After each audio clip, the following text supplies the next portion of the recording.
The best gift would be to never see you again. 7 words that shattered my world on Christmas morning. My daughter Rachel stood before our decorated tree, her face a mask of cold resolution as she delivered the blow that would tear our family apart. I never imagined that the carefully wrapped presents and festive decorations would become the backdrop for the moment my child decided to cut me out of her life forever.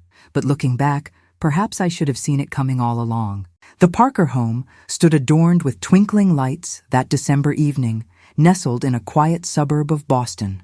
Snow gently blanketed the landscape outside, creating that picture-perfect Christmas scene straight from a holiday card.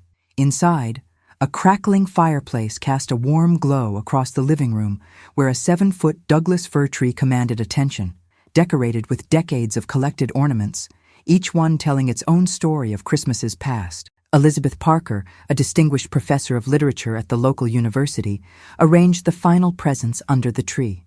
At 58, her once dark hair had faded to a distinguished silver, framing a face that had weathered both joy and sorrow. Her husband Thomas, an architect with a renowned firm in the city, poured 2 glasses of mulled wine in the kitchen.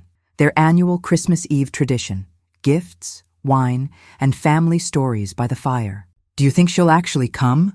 Thomas asked, his voice carrying a weight of uncertainty that had become all too familiar over the past few years. Elizabeth sighed, smoothing the bow on a carefully wrapped package. "She promised, and I want to believe her this time." Their daughter, Rachel, had become increasingly distant since leaving for college 6 years ago. What started as normal growing pains had evolved into something deeper: canceled visits, shortened phone calls, and a coldness that neither parent could fully understand. This Christmas was supposed to be different. Rachel had agreed to spend the entire holiday weekend with them, something that hadn't happened in 3 years. The doorbell rang precisely at 7:00 p.m. Elizabeth felt her heart race as she moved to answer it. Rachel stood on the porch, snowflakes settling on her dark coat, her expression unreadable. At 24, she had her mother's high cheekbones and her father's analytical eyes, a perfect blend of them both, yet somehow a stranger. "Hi, Mom," she said, her voice neutral as she stepped inside, bringing with her a gust of cold air and the faint scent of cigarettes, a habit she'd picked up in college that still hurt Elizabeth to acknowledge. "Rachel, sweetheart, we're so glad you made it." Elizabeth embraced her daughter, feeling the stiffness in Rachel's posture. Not quite rejection, but certainly not the warm homecoming she'd imagined. Thomas appeared in the hallway, his face brightening at the sight of his daughter. "There's my girl," he said, moving forward for his own hug. Rachel's response was marginally warmer with her father. It had always been that way. Dinner proceeded with the careful conversation of people trying too hard. Elizabeth asked about Rachel's job at the marketing firm in New York. Thomas inquired about her apartment in Brooklyn. Rachel answered each question with minimal elaboration, occasionally checking her phone beneath the table. "So," Elizabeth ventured during dessert, "we thought tomorrow morning we could open presents, then maybe drive up to the lake house for the weekend. The snow should make it beautiful this time of year." Rachel's fork paused halfway to her mouth. "The lake house? You didn't mention that before." "I thought it would be a nice surprise," Elizabeth said, already sensing her mistake. "We haven't been there as a family since before I left for college," Rachel finished, setting her fork down. "I have plans Sunday evening back in the city." "You could drive back early," Thomas suggested. "It's only a few hours." Rachel shook her head. "I didn't pack for an overnight trip. I thought we were just doing Christmas here." The familiar tension descended over the table like a heavy blanket. Elizabeth felt the careful plans she'd made beginning to unravel. "We can stay here then. I just thought it would be nice to spend more time together." "More time," Rachel repeated, the words hanging in the air between them. After dinner, they moved to the living room. The Christmas tree lights cast multicolored shadows across the hardwood floors. Thomas put on the old holiday records that had been the soundtrack to Rachel's childhood. Elizabeth brought out her grandmother's cookie recipe book, suggesting they bake together like they used to. "Actually," Rachel said, "I brought some work I need to finish tonight. Do you mind if I use the study?" Before Elizabeth could respond, Rachel had already retreated down the hallway, leaving her parents alone with the music and memories. "Give her time," Thomas said, squeezing Elizabeth's hand. "She's here. That's what matters." Elizabeth nodded, but couldn't shake the feeling that her daughter was physically present, but emotionally miles away. Later that night, unable to sleep, Elizabeth passed by the study and noticed the light still on. She knocked softly before pushing the door open. Rachel wasn't working as she'd claimed. Instead, she sat curled in the window seat, staring out at the falling snow, a framed family photograph in her hands. "Couldn't sleep either?" Elizabeth asked gently. Rachel didn't turn around. "Just thinking." Elizabeth moved closer, recognizing the photograph. Rachel at 10 years old, gap-toothed and beaming between her parents at the lake house. That was a good summer. "Was it?" Rachel asked, her voice strangely hollow. "I remember it differently." Elizabeth sat on the edge of the window seat. "What do you mean?" Rachel finally turned to face her mother, eyes reflecting something between sadness and anger. "You really don't remember, do you? The fight you and Dad had? The one where you told him you sometimes wished you'd never had children?" Elizabeth felt the blood drain from her face. "Rachel, no. That's not— I was sitting on the dock. You were on the porch. You thought I couldn't hear you, but sound carries over water, Mom. Every word." The memory came rushing back, a particularly difficult period in their marriage. Thomas working constantly, Elizabeth feeling abandoned with a preteen daughter who was becoming increasingly difficult to connect with. Words spoken in frustration, never meant to be heard, especially not by the child they concerned. "Rachel, please." That was one moment, one terrible moment that didn't reflect how I truly felt. It wasn't just one moment, though, was it? Rachel set the photograph down. "It was a pattern. The way you'd sigh when I interrupted your work. The comments about how different your life would have been if you'd focused on your career instead of having a family. I heard it all, Mom. Children always do." Elizabeth felt a deep, aching hole opening in her chest. "I had no idea you felt this way all these years. Because you never asked." Rachel's voice was calm now, almost detached. "You were always so focused on creating the perfect family image that you never noticed the real people in it." The grandfather clock in the hall chimed midnight. Christmas Day had officially begun. "We should try to get some sleep," Elizabeth said finally. "Tomorrow's Christmas." Rachel's laugh was bitter. "Yes, presents and pretending. The Parker family tradition." Morning arrived with fresh snow and bright sunshine. Thomas made his famous pancakes, and for a moment, the kitchen felt almost normal. Rachel seemed more relaxed, even helping to set the table without being asked. Elizabeth dared to hope that perhaps their late-night conversation had cleared the air somehow. They gathered around the Christmas tree, Thomas playing Santa as he always did, distributing gifts with exaggerated ceremony. Rachel opened her presents with polite appreciation: a cashmere sweater, books by her favorite authors, a gift certificate for a spa day. Elizabeth had spent weeks selecting each item, hoping to find the perfect gifts to bridge the growing gap between them. Finally, only one present remained, a small box from Rachel to her parents. "You should open it together," Rachel said, her expression unreadable. Thomas smiled, pulling the ribbon while Elizabeth removed the wrapping paper. Inside was a velvet jewelry box. Thomas opened it to reveal a beautiful vintage brooch, a small silver tree with tiny gemstones as ornaments. "It's beautiful, Rachel," Elizabeth said, genuinely touched. "But this looks like an antique. It must have cost—" "It was Grandma's," Rachel interrupted. "She gave it to me before she died, said I should keep it in the family." Elizabeth felt a chill that had nothing to do with the winter weather. "Your grandmother never gave you this. She left all her jewelry to me in her will." Rachel's eyes locked with her mother's. "She gave it to me privately, said you had enough of her things, and that I should have something special, just from her." Thomas looked between his wife and daughter, confusion evident on his face. "Why wouldn't she have mentioned that to us?" "Because she knew Mom would take it, like she takes everything." Rachel's voice had hardened again. "Just like you took my childhood with your constant criticism. Just like you took Dad's attention whenever I needed it." "Rachel, that's enough," Thomas said firmly. "Your mother has always wanted what's best for you. Has she? Or has she wanted what looks best to everyone else?" Rachel stood up, moving away from the tree. The perfect mother who sacrificed everything for her family while making sure everyone knew exactly how much she was sacrificing. Elizabeth felt tears burning behind her eyes. "That's not fair. I loved being your mother. I still do." "You loved the idea of being a mother," Rachel said. The reality was obviously a disappointment. Thomas tried to intervene. "Let's all take a breath here. It's Christmas Day. We should— "We should what, Dad? Pretend everything's fine like we always do?" Rachel turned to him, eyes blazing. You enabled her. Every time she made me feel small, you stood by and said nothing.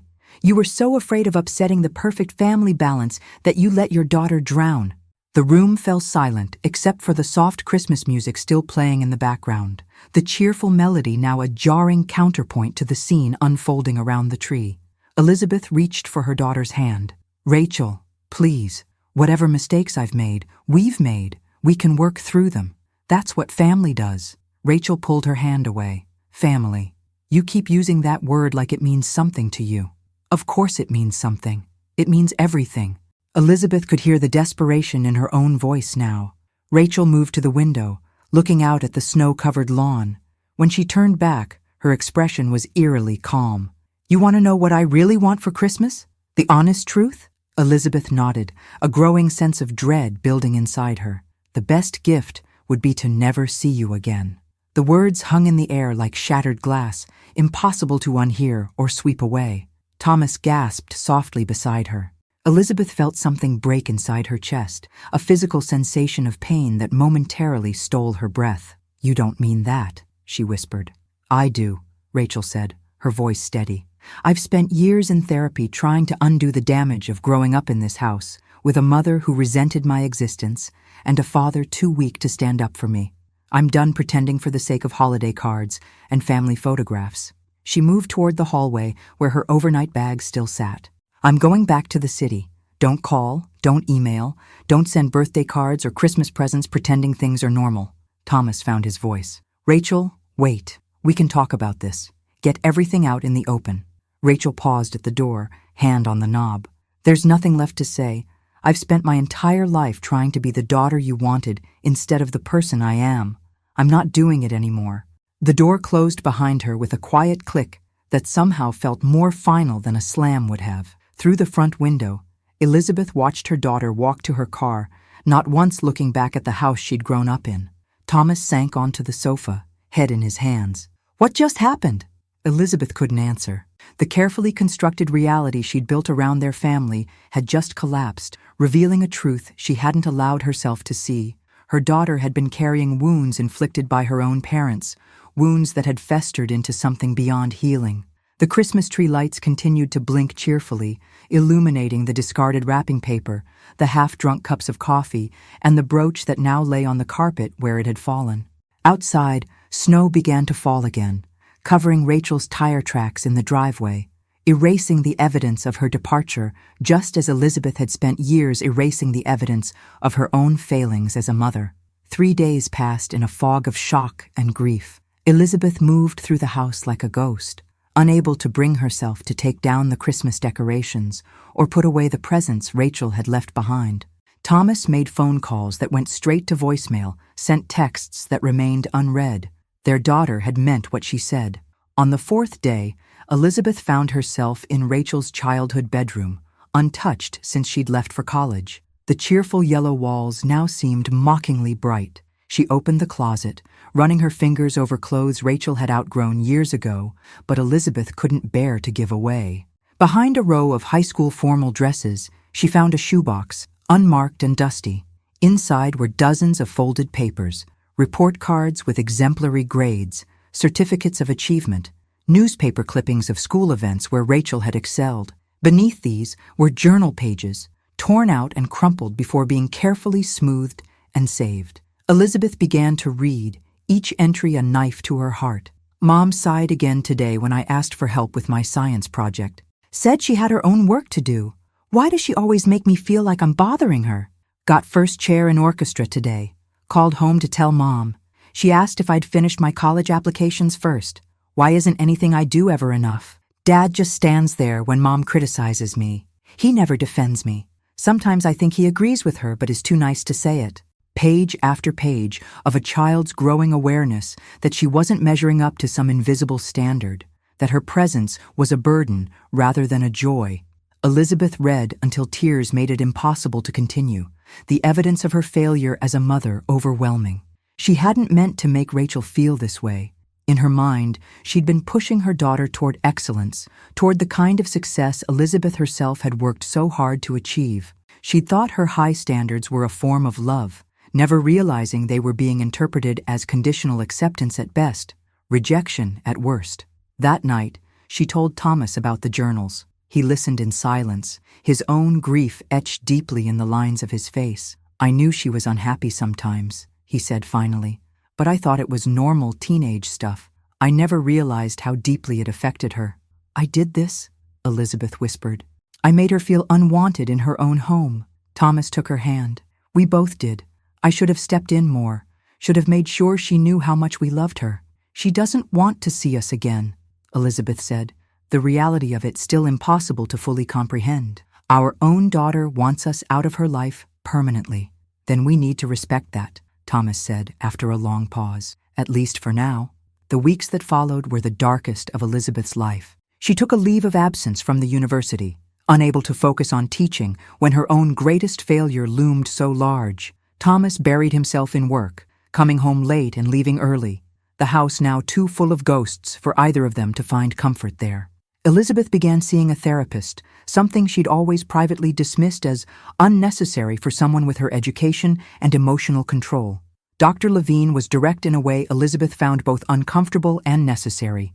"You're grieving," she said during their third session, "not just for the relationship you've lost with your daughter, but for the relationship you thought you had." "I always believed I was a good mother," Elizabeth admitted. "Strict sometimes, yes. Demanding, certainly. But I thought it came from love." "It did come from love," Dr. Levine said.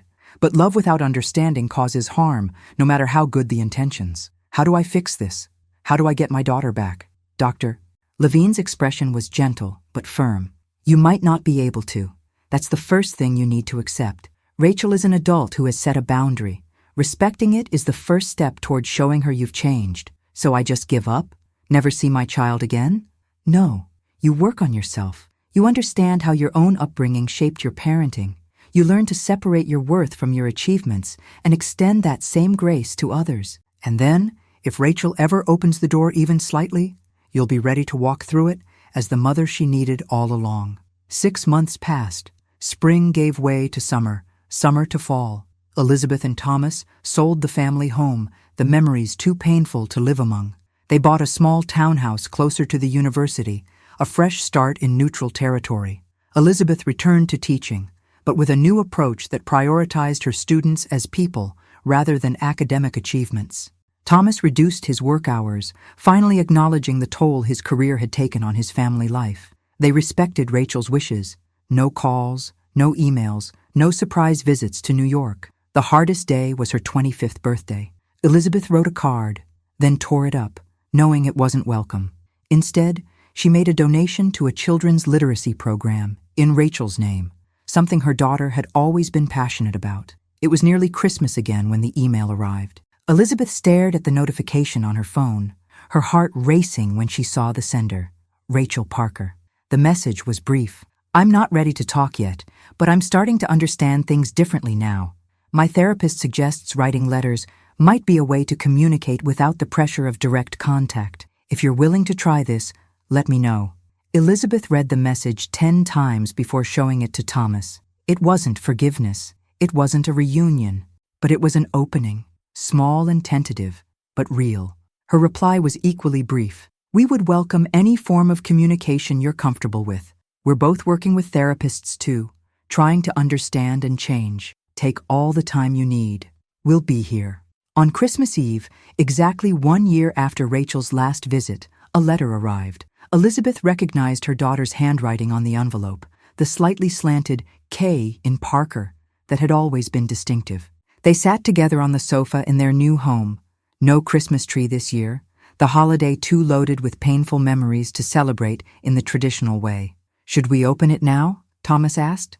Elizabeth nodded, unable to speak past the tightness in her throat. The letter inside was several pages long, written in Rachel's neat, precise hand. It began without preamble. "I've been thinking a lot about what it means to be someone's child, and what it means to eventually become your own person. The things I said last Christmas came from years of pain, but also from a place where I wasn't yet able to see you as complete people, with your own struggles and histories." Elizabeth read aloud, her voice sometimes breaking, Thomas's hand tight around hers. Rachel wrote about her ongoing therapy, about coming to terms with her childhood while also beginning to understand her parents as flawed humans rather than perfect authorities or villains in her story.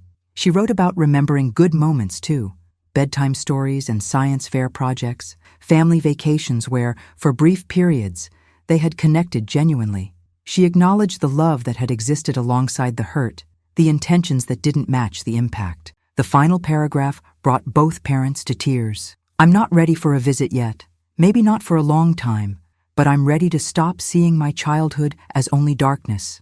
There was light too, even if it was sometimes obscured. This Christmas, instead of wishing to never see you again, I'm wishing for us all to find peace with the past, whatever the future might hold. Rachel." It wasn't forgiveness, not completely. It wasn't a happy ending tied with a perfect Christmas bow. But it was a beginning, a small crack in the wall that had formed between them, allowing a sliver of light to shine through.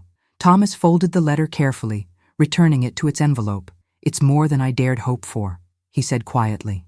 Elizabeth nodded, a complicated mixture of grief and hope filling her chest. "We have a lot of work still to do." "Yes," Thomas agreed, "but for the first time, I think we might actually have a chance to do it." Outside, snow began to fall, covering their new neighborhood in a blank white canvas. Elizabeth watched the flakes swirl in the streetlight's glow, each one unique and perfect in its brief journey. Like words spoken in anger, like wounds inflicted without intention, like moments of connection missed and found again, temporary, but with lasting impact. The best gift that Christmas wasn't wrapped under a tree or captured in a perfect family photograph. It was the painful truth that had finally been spoken, the slow work of healing that had begun, and the fragile hope that someday they might find their way back to being a family. Not the perfect one Elizabeth had tried to force, but the real, flawed, loving one that had been trying to emerge all along.